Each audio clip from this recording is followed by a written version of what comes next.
देश का मूड क्या है?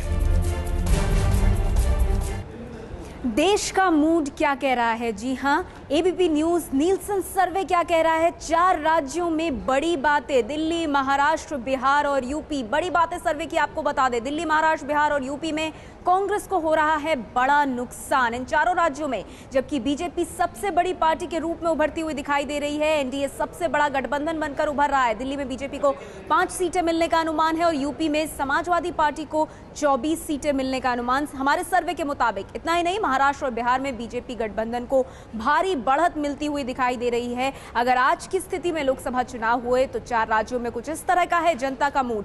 साथ ही अगर एक कंपैरेटिव स्टडी करें, 175 सीटें यूपी, बिहार, महाराष्ट्र और दिल्ली की। 2009 में क्या स्थिति थी? यूपीए कंबाइन की बात करें, 60 सीटें यूपीए के खाते में गई थी, लेकिन 2013 में तस्वीर बिल्कुल उल्टी है। तकरीबन आधी हो गई हैं सीटें, यानी भारी नुकसान। वहीं एनडीए को बढ़त मिलती हुई दिखाई दे रही है। 62 सीटें खाते में गई थी 2009 में 175 में से, और ये बढ़त 91 तक जाती हुई दिखाई दे रही है। तो एनडीए को फायदा जहां तक इन 4 राज्यों की बात है, और कांग्रेस पार्टी को नुकसान। किशोर। जी हाँ, ये लगभग 30 सीटें इधर उधर हो रही हैं यूपी एनडीए की इन 175 सीटों में। अभी तक हमने इन 4 राज्यों के नतीजे देखे हैं एबीपी नीलसन सर्वे के। सर्वे पूरे देश का है, देश का मूड हमने जाना है। बाकी राज्यों के नतीजे हम देखेंगे कल, लेकिन इन 175 सीटों में ये 30 सीटें जो इधर उधर जा रही हैं, ये इस वक्त बहस का मुद्दा। हमारे साथ राजनीतिक पार्टियों के नेता भी मौजूद हैं, हमारे एक्सपर्ट्स भी मौजूद हैं। बहुत देर से हमने चेतन चौहान साहब जी से बात नहीं की, दिल्ली के एक्सपर्ट हैं। ये 5 सीटें जो दिल्ली की हैं, जो बीजेपी के पक्ष में जा रही हैं हमारे सर्वे के मुताबिक, ये पूरे देश का ही मूड दिखा रही है कि एक तरह से? नहीं, जैसा उन्होंने भी कहा कि आपका जो सर्वे अभी आज का मूड दिखा रहा है, हाँ। लेकिन दिल्ली में जो है 5 से ज़्यादा सीटें भी बीजेपी को आ सकती है अगर उनका ऑर्गेनाइजेशन ठीक हो, कैंडिडेट वो ठीक दें। पर मुझे ये लगता है कि अभी बहुत सी ऐसे फैक्टर्स हैं जो शायद सर्वे में नज़र नहीं आए हों। हाँ, यूपी जैसे बिहार की बात है, बिहार की बात है, बिहार में ये माना जा रहा है कि नीतीश कुमार जी नहीं। चेतन, देखिए, अगर ये सर्वे ऐसे दौर में हुआ जब 2 मंत्रियों को इस्तीफे होने वाले थे, जब बहुत नाराजगी थी, और ये ध्यान में रखते हुए कि जब जयपुर में इनके कन्वेंशन हुआ था तो सोनिया गांधी ने कहा कि युवा लोग हैं, शहरी लोग हैं, वो विमुख हुए हैं, उसके बावजूद अगर ये 2 सीटें बचा रहे हैं, मेरे ख्याल से ये बहुत बड़ी बात है। जो दिल्ली में 2 सीटें बचाना ही बहुत बड़ी बात है। हमारा शहरों में है, वही तो मैं कह रहा हूँ, शहरों में है, दिल्ली शहर है बड़ा, जहाँ पर टीवी लोग देखते हैं, वहाँ भी अगर 2 सीटें बचा रहे हैं, और ऐसे मौके पर जब इतना हल्ला था कि साहब इनको इस्तीफा देना चाहिए, तो मेरे ख्याल से ये बड़ी बात है कांग्रेस। यूपी बिहार में मीम अफजल साहब इस बात में बड़ा खुश हो रहे होंगे। अफजल साहब, दिल्ली में 2 सीटें बचा रहे हैं, इसी को दिवांग बता रहे हैं कि ये बहुत बड़ी उपलब्धि है आपकी। देखिए, मैं ना इस बात पर बहुत ज़्यादा खुश हूँ और ना मुझे कोई अफसोस है, इसलिए कि ये सर्वे है, वक्त से पहले है। मैं आपको सिर्फ एक बात कहना चाहता हूँ कि आज 4 बजे भारतीय जनता पार्टी ने ऐलान किया है, और अपने 2 नए ऐसे लोगों का ऐलान किया है, जिसमें वरुण गांधी जी हैं और दूसरे वो अमित शाह साहब हैं। इन दोनों लोगों का जो आज ऐलान हुआ है, और आज जो खबरें सारे देश में आई हैं, इसके बाद कल सर्वे करा लीजिए, ये सर्वे आपको पता लग जाएगा कि उत्तर प्रदेश में क्या होने वाला है। ये भारतीय जनता पार्टी का अपना एक मामला है, लेकिन चूँकि अभी हाल ही में वरुण गांधी भी एक ऐसे ही कम्युनल फ्लेयर अप के केस में छूटे हैं, और अमित शाह के ऊपर तो मुकदमा चल ही रहा है। तो मैं आपको देखिए, मैं एक बात, मेरी बात सुनिए, उसके भरोसे अपनी उपलब्धियों पे मैं भरोसे की बात नहीं कर रहा हूँ। मैं ये बताना चाह रहा हूँ कि भारतीय जनता पार्टी का चेहरा कहने में और करने में कितना। अभी मीनाक्षी जी ने फरमाया था कि हमने करप्शन को लेकर के अपनी सरकार कुर्बान कर दी। मैं पहले भी इस चैनल पर बोल चुका हूं कि ये भारतीय जनता पार्टी कर्नाटक के अवाम, वहाँ के जो जनता है, उसको इंसल्ट कर रही है, ये बात कह के कि हमने करप्शन की वजह से अपनी सरकार कुर्बान कर दी। अगर येदियुरप्पा चले गए तो कोई बात नहीं, वो तो जाना ही था, लेकिन आपने करप्शन पर सरकार अपनी कुर्बान की, तो आपको क्यों नहीं चुना लोगों ने? इसका मतलब है कि आप कर्नाटक के लोगों को इंसल्ट कर रहे हैं, आप उनकी भावनाओं की बेइज्जती कर रहे हैं। कर्नाटक हो चुका, अफजल साहब, कर्नाटक हो चुका, आपकी जीत हो चुकी, मुबारक हो आपको, लेकिन आगे देश का मूड उसी का नतीजा है जो आज इनके हौसले इतने बुलंद हैं। अभी 2 रोज पहले राहुल जी ने मीनाक्षी जी कुछ कहना चाह रही है इस पर? मीनाक्षी जी नहीं, पहले मेरी बात सुनिए। मैं ये कहना चाह रहा हूं कि अभी राजस्थान के अंदर राहुल जी ने ऐलान किया कि हम क्रिमिनल छवि के लोगों को और जो क्रिमिनल लोग हैं उनको नहीं देंगे टिकट। और मुझसे एक डिबेट में पूछा गया कि साहब भारतीय जनता पार्टी भी ऐसा करेगी क्या? तो मैंने कहा ये अब देख लीजिए आप उनके सामने कि ये लोग क्या कर रहे हैं और हमारा क्या इरादा है। मीनाक्षी जी,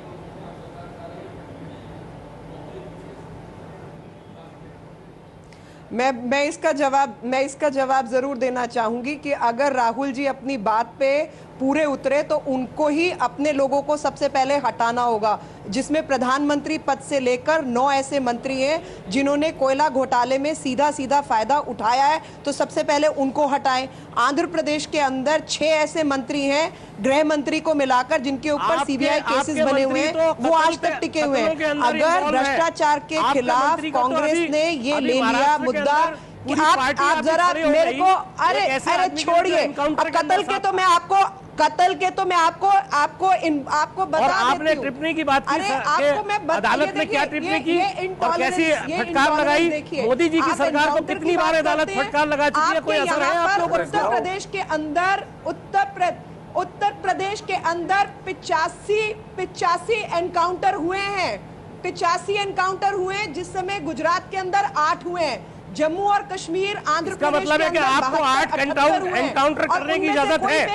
अगर कहीं 25 एनकाउंटर हुए हैं तो आपको इजाजत मिल गई है कि आप 8 एनकाउंटर कर सके। कल 10 करेंगे, परसों 20 करेंगे। झूठा एनकाउंटर, अरे भैया अच्छा उत्तर प्रदेश में हो तो वो झूठा नहीं है, वो सच्चा है।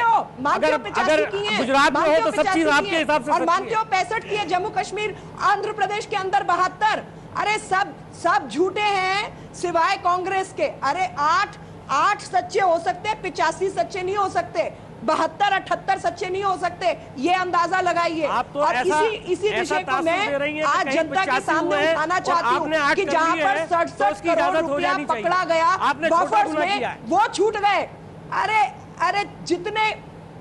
अरे हमने 8 नहीं किए, हमने अरे सारे टेररिस्ट थे, सारों के सारों का आईएसआई के साथ कनेक्शन था। और वो खबर सीबीआई ने वहां सीबीआई जो कि कांग्रेस रूल थी, उसने गुजरात के अंदर गुजरात सरकार को इंफॉर्मेशन दी थी।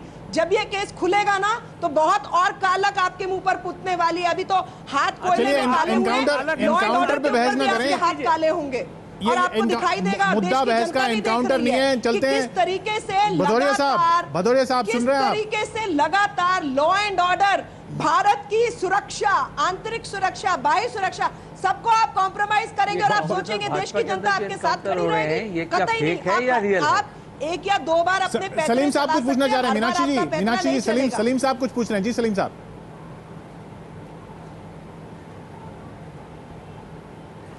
ये कांग्रेस और बीजेपी के प्रतिनिधियों के बीच में जो एनकाउंटर हो रहे हैं, क्या ये फेक है या रियल है?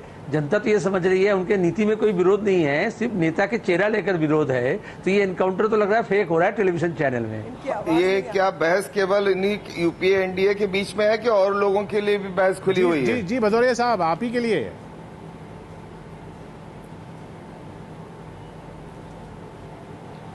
मैं ये कह रहा हूं कि आपकी इस सर्वे से एक चीज ये स्पष्ट हो रही है कि एंटी इनकम्बेंसी चल रही है और देश के अंदर खास तौर से उत्तर प्रदेश में आपने दिखाया कि एंटी इनकम्बेंसी देश के अंदर यूपीए के खिलाफ है। उसी तरह से उत्तर प्रदेश में एंटी इनकम्बेंसी अगर खिलाफ है तो वो समाजवादी पार्टी के है और उत्तर प्रदेश में लोग समाजवादी पार्टी के विकल्प के तौर पर बीएसपी को देखते हैं। और जो एक पूरे देश के अंदर स्थिति है, जैसे तमिलनाडु के अंदर है और अन्य प्रांतों के अंदर भी है, कि जो क्षेत्रीय आधार बना है राजनीति का, उसमें समाजवादी पार्टी के विकल्प के तौर पर सर्वे बता रहा है कि बीजेपी बहुत मजबूत होती जा रही है धीरे-धीरे। मध्य प्रदेश, राजस्थान, देखिए बीजेपी जितनी भी मजबूत हो, हमारे पास उत्तर प्रदेश में 26% वोट पहले मिला था और उसके बाद ये वोट जो अब एंटी इनकम्बेंसी का होगा, खास तौर से जो माइनॉरिटीज का वोट होगा, वो बहुजन समाज पार्टी के पास आएगा। एक वोट माइनॉरिटीज का वोट आपके पास जाने वाला नहीं है। इसी मुद्दे पर एक छोटा सा ब्रेक यहाँ पर हम ले रहे हैं। हमारे एक्सपर्ट्स यहाँ बहुत देर से हमारे साथ बने हुए हैं, ये भी आपसे कुछ सवाल पूछना चाहते हैं। एक छोटे से ब्रेक के बाद लौट रहे हैं।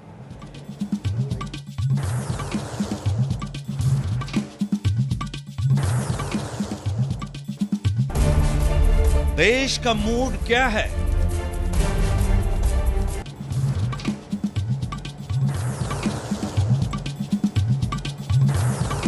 पूरे देश का मूड क्या निकलता है 543 सीटों का, ये हम देखेंगे कल, क्योंकि अभी आज हमने 4 राज्यों को देखा है 175 सीटों का। यूपीए को नुकसान हो रहा है, बीजेपी को, एनडीए को फायदा हो रहा है, लेकिन अगर पूरा फायदा एनडीए ना उठा पाया तो क्या होगा? और उर्मिलेश जी, देखिए, मुझे ऐसा लग रहा है कि आज जो आपने रुझान दिखाया और कल जो दिखाएंगे, उससे एक बात जो बिल्कुल साफ निकलती नजर आ रही है कि बीजेपी को फायदा हो रहा है, कांग्रेस को नुकसान हो रहा है, लेकिन बीजेपी को इतना फायदा नहीं हो रहा है कि बीजेपी लेट कोई गवर्नमेंट बन जाए। तो मुझे कुल मिलाकर लग रहा है कहीं ये 1996 वगैरह जैसी हालत न पैदा हो, और कुल मिलाकर जो क्षेत्रीय जो दल हैं, भले उनके अंदर कोई सलीम साहब की मदद से वीपी सिंह जैसा कोई बड़ा नेता न इमर्ज कर पाया हो, नेताओं को लेकर सहमति किसी पर न हो कि भाई कौन बनेगा नेता उनका, लेकिन मुझे लगता है कि क्षेत्रीय दल वो एक महागठबंधन बना सकते हैं। और वैसे में एक चीज मैं बताऊं, ये सवाल बीजेपी के हाथ सत्ता आ जाए, इसको रोकने के लिए कांग्रेस ऐसा भी खेल कर सकती है कि किसी देवगौड़ा को फिर तलाशे, किसी चंद्रशेखर को फिर तलाशे और एक नई सरकार बनाने की कुल मिला के जो आज मूड दिख रहा है कि कांग्रेस के खिलाफ तो है,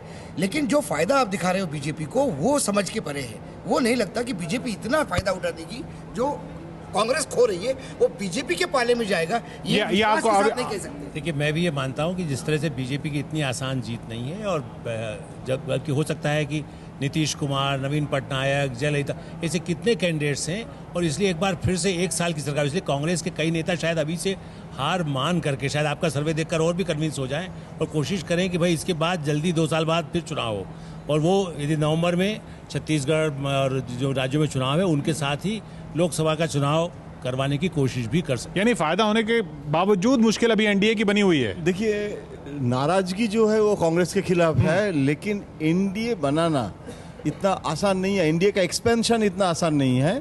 और जो क्षेत्रीय दल की बात कर रहे हैं, मैं भी उनके साथ सहमत हैं कि हो सकता है कि कांग्रेस, लेकिन कांग्रेस और बीजेपी, किशोर, एक पार्टी का सपोर्ट बिना कोई थर्ड फ्रंट जो होगा वो इन दोनों के बिना नहीं हो सकता। लेकिन मुस्कुरा रहे हैं यहाँ हमारे साथ मोहम्मद सलीम साहब बने हुए हैं, लेकिन अफसोस वक्त हमारा यहाँ पर आज के पड़ाव पर खत्म होता हुआ। ये तस्वीर क्या बनती है पूरी, ये देखेंगे हम कल। आज हमने 4 राज्यों की तस्वीर देखी।